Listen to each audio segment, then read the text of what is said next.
Hello दोस्तों, welcome to English Gurukul.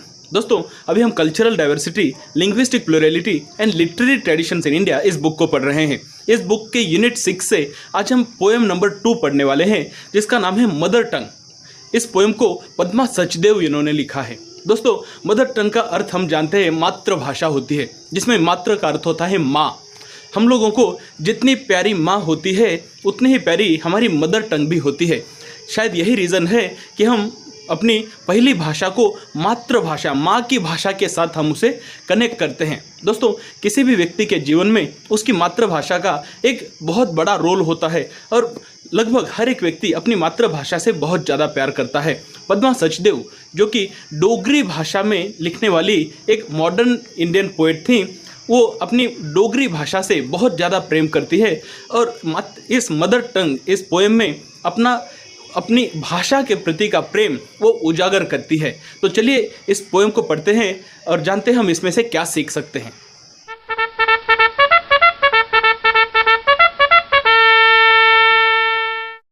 दोस्तों, शुरुआत करते हैं ऑथर पद्मा सचदेव इनके जीवन के संक्षिप्त परिचय के साथ। 1940 में जन्मी पद्मा सचदेव ये एक बहुत ही टैलेंटेड व्यक्ति है। ये पोएट और नॉवेलिस्ट भी रह चुकी है। 1961 में उन्होंने all India radio Jammu Kashmir के लिए काम करना शुरू किया और उन्हीं के साथ साथ वो अपनी डोगरी भाषा में भी एक मॉडर्न पोएट के तौर पर उभर कर आई। अपने मेरी कविता मेरे गीत इस काव्य संग्रह के लिए उन्हें 1971 में साहित्य अकादमी अवार्ड से भी नवाजा गया। पद्मा सचदेव को अपने जीवन में पद्मश्री इस सिविलियन अवार्ड से भी नवाजा गया है। साथ ही साथ मध्य प्रदेश गवर्नमेंट, जम्मू कश्मीर गवर्नमेंट और अन्य कई सारी गवर्नमेंट्स ने और संस्थाओं ने उन्हें अलग अलग अवार्ड से नवाजा है। इसके पीछे एक प्रमुख रीज़न है कि उन्होंने अपनी डोगरी भाषा के साहित्य को ऊपर लाने के लिए उस भाषा में काफ़ी काम किया है। चलिए अब इस पोएम को पढ़ते हैं और जानते हैं कि इस पोएम के थ्रू हम पद्मा सचदेव का लगाव कितना है वो कैसे जानेंगे। दोस्तों, इस पोएम का लाइन बाय लाइन मीनिंग पढ़ने से पहले डोगरी भाषा के बारे में संक्षिप्त में जानकारी जान लेते हैं। डोगरी ये डोगराज की भाषा है। डोगराज एक एथनिक ग्रुप है जो प्राइमरीली हिंदुस्तान के जम्मू और कश्मीर इस इलाके में वास्तव करते हैं। दोस्तों, ये भाषा 3 अलग अलग क्षेत्रों में बोली जाती है, जिसमें जम्मू और कश्मीर का जम्मू वाला इलाका, हिमाचल प्रदेश और पंजाब के कुछ एरियाज में भी ये भाषा बोली जाती है।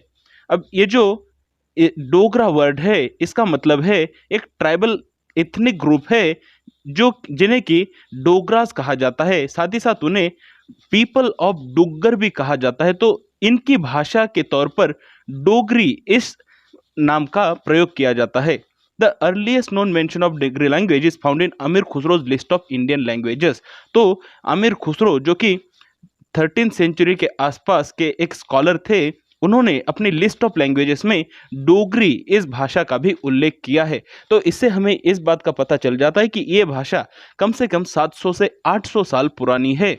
अब इस भाषा के जो रूट वर्ड्स है उनके बारे में अगर बताएं तो इसके root words Sanskrit, Arabic, Persian इन भाषाओं से लिए गए हैं। साथ ही साथ पंजाबी से भी कुछ वर्ड्स इस भाषा में लिए गए हैं। साहित्य अकादमी ने डोगरी इस भाषा को मॉडर्न इंडियन लैंग्वेजेस की लिस्ट में शामिल किया हुआ है।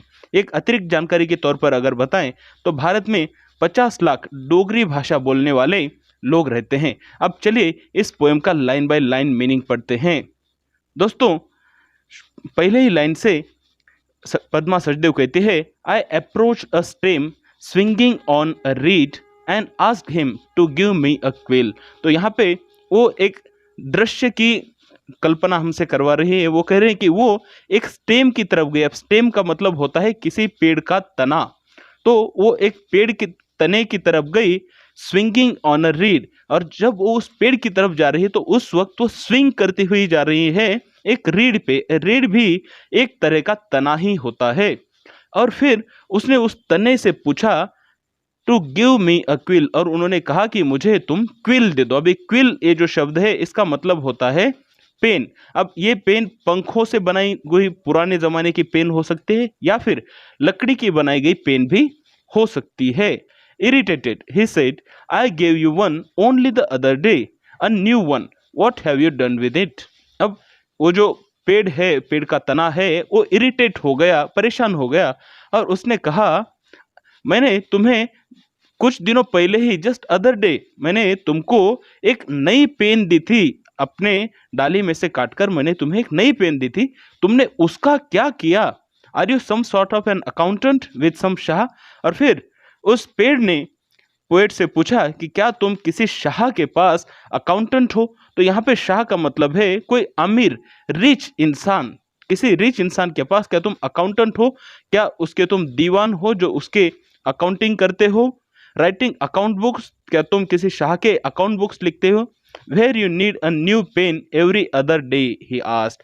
तो क्या तुम किसी शाह के अकाउंटेंट हो जहाँ पे तुमको अकाउंट बुक्स लिखने पड़ते हैं और इसलिए तुम्हें लगभग हर एक दिन नई पेन की जरूरत होती है, ऐसा कुछ है क्या? तो इसके ऊपर पोएट कहते हैं, no I don't work for a shah, I said, but for a shahni, very kind, very well off, and I am not the only one working for her. और फिर उन्होंने कहा कि नहीं, मैं किसी शाह के लिए काम नहीं करती हूँ, बल्कि मैं एक शाहनी के लिए काम करती हूँ। तो यहाँ पे शाहनी, ये फीमेल जेंडर यहाँ पे यूज किया गया है, इसको हमें नोटिस करना है। शाह मेल जेंडर है, शाहनी, तो ये शाहनी वो किसे उद्देशित करके कह रही है? शाहनी वो अपनी मातृभाषा को उद्देश्य कर रही है, तो मातृभाषा को वो फीमेल जेंडर में यूज कर रही है। तो वो अपनी मातृभाषा शाहनी के बारे में वो क्या कहती है? Very kind, very well off, and I am not the only one working for her. और फिर वो कहती है कि ये जो शाहनी है वो बहुत ही दयालु है, बहुत ही कृपालु, बहुत ही काइंड है, वेरी वेल ऑफ, और ये बहुत ही वेल ऑफ है, इसे किसी की जरूरत नहीं है, ये बहुत ही अमीर है। And I am not the only one working for her, और सिर्फ मैं ही अकेली नहीं हूँ जो इस शाहनी के लिए काम करती हूँ। शी हैज़ मेनी सर्वेंट्स, उसके मुझ जैसे बहुत सारे सर्वेंट्स है जो उसके लिए काम करते हैं। Ever ready to do her bidding, और मुझ जैसे उसके कई सारे सर्वेंट्स उसके आदेश के अनुसार कुछ भी करने के लिए तैयार रहते हैं। तो इस तरह से वो अभी इंट्रो बता रही है और फिर वो कहती है that Shahani is my mother tongue Dogri. और फिर अब वो खुलासा करती है कि आखिर वो शाहनी कौन है, और वो बोलते हैं कि वो शाहनी कोई और नहीं बल्कि मेरी मातृभाषा डोगरी है। Give me a quill quickly, she must be looking for me. और फिर वो उस पेड़ के तने से कहती हैं कि मुझे जल्दी से जल्दी पेन दे दो, क्विल दे दो, क्विकली, जल्दी से जल्दी दे दो। She must be looking for me, मेरी मातृभाषा डोगरी मेरे लिए लुक कर रही होगी, मेरे इंतजार कर रही होगी, मुझे ढूंढ रही होगी। The reed cut off its hand, gave it to me and said take it, I too am her servant. और फिर जो रीड है उसने अपना हाथ तोड़ दिया। जो रीड है ये एक तरह का पौधा होता है, जैसे कि आप यहाँ पे देख पा रहे हो। तो उसने अपना हाथ काट दिया, यानी उसने पौधे ने अपनी एक डाली काट कर दे दी, क्योंकि पौधे का हाथ उसकी एक डाली हो गई, तो उसकी एक डाली काट कर दे दी। और फिर उन्होंने पोएट को दिया और कहा टेक इट, ले लो, ये डाली तुम ले लो, आई टू एम हर सर्वेंट। और फिर कहा कि मैं भी आपकी शाहनी का, यानी आपकी उस मातृभाषा का मैं भी एक सेवक हूँ, मैं भी एक सर्वेंट हूँ। तो दोस्तों ये पूरी पोएम जब हम पढ़ते हैं तो हमें पोएट पद्मा सचदेव इनका अपनी मातृभाषा के प्रति लगाव समझ आता है कि वो कितना नज़दीक महसूस करती है अपनी मातृभाषा से। वो मानती है कि उनकी मातृभाषा बहुत ही समृद्ध है, बहुत ही काइंड है, बहुत ही दयालु है, और वो अपने आप को अपनी भाषा का एक सर्वेंट मानती है। और वो कहती है कि अपनी भाषा के लिए वो कुछ भी करने के लिए तैयार है। और सिर्फ वो अकेले ही नहीं है बल्कि उनके साथ और कई सारे राइटर्स और कई सारे सर्वेंट्स हैं जो उनकी भाषा के लिए कुछ भी कर सकते हैं। दोस्तों उम्मीद करता हूँ आपको इस पोएम का मीनिंग अच्छे से समझ गया है। अगर आपके कुछ डाउट्स हो तो ज़रूर कमेंट कर पूछिए, मैं रिप्लाई करने की कोशिश करूँगा। चलिए मिलते हैं नेक्स्ट वीडियो में।